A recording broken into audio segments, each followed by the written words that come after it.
Hey guys, I'm currently walking the Camino de Santiago. I'm on day 5, I think. 4 or 5, something, 6 maybe. I don't know, you kind of lose track of time when you're here. And as you can see, it's just really beautiful.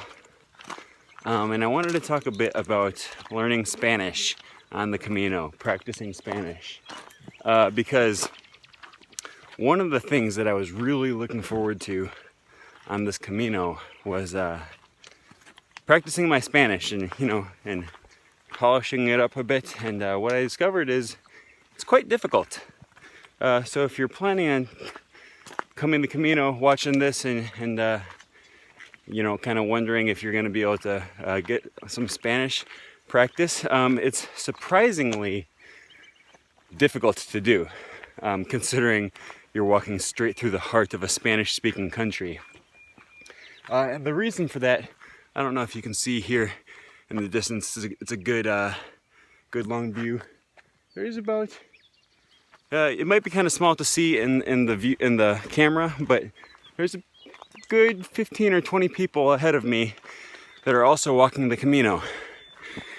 And the difficult part about it is that these people are from Italy, France, Germany, United States, United Kingdom, Australia, South Africa, Russia, you name it.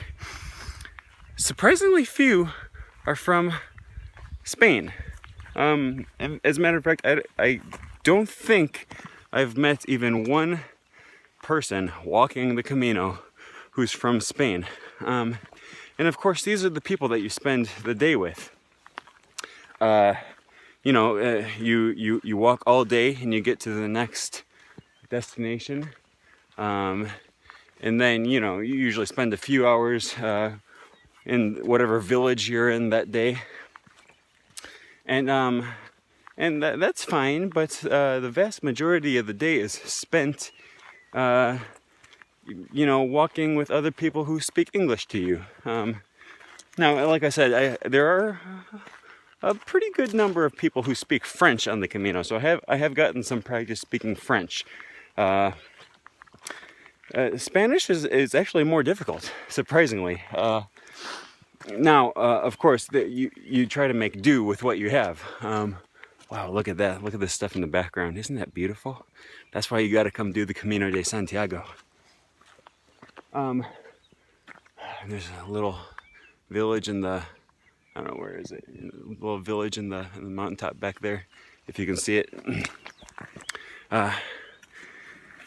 But you kind of have to look for opportunities to practice Spanish here on the Camino, which I do, and I think that's important. You speak as much as you can with the person that runs the hostel or the albergue that you're staying in that night. I've been going to most of the cities and stuff they have mass for the people who are walking the Camino, and so I've been going to those, getting some Spanish practice, talking to everyone that I can. In most of the big cities, a lot of the employees and stuff at the store where you buy your groceries for the day, most of them speak English. I try to stick to the smaller towns, little villages along the way. Man, look at that. Yeah, that's great. I wish I would have stayed there last night. Little villages like this, if you can see that in the background there. I find them less likely to speak to speak English. The area I'm in right now, Basque is very common, and I don't know a whole lot about it, but my understanding is that there's the sentiment in the area is kind of, they're a little more loyal to their Basque nationality rather than to being Spanish. So it's a little bit political. I spoke Spanish to one cashier, and rather than well, he told me, he gave me my change back, and he told me it in Spanish, and I just talked to him very briefly, and then he went back and he told me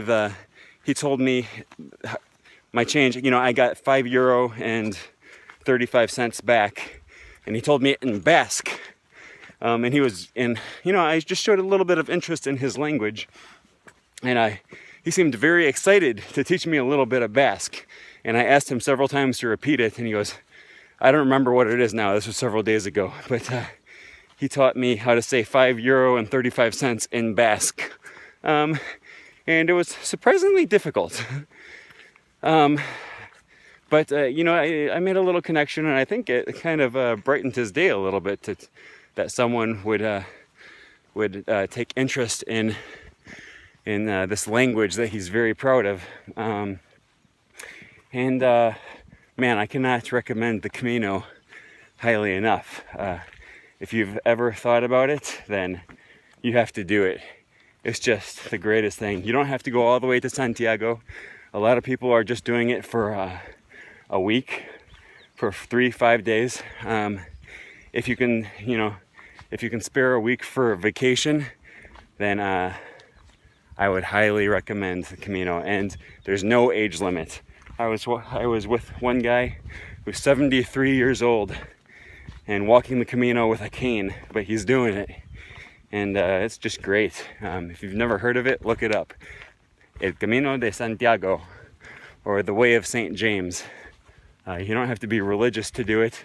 A lot of people are on the Camino for some, you know, it's originally a Catholic pilgrimage, but everyone has their own reason for walking, and it's just really the greatest experience. So I highly recommend it. This video is a little longer than I intended. I was just going to talk about Spanish for a little bit. But anyways, yeah, you can find opportunities to practice Spanish, but you have to look a little bit harder than you would think, considering you're in a Spanish-speaking country. And granted, I'm only on day 4 or 5, so maybe we'll see if my viewpoint changes throughout the course of this Camino. And that's all I got for this video. I'll be sure to keep you guys updated as I progress through Spain.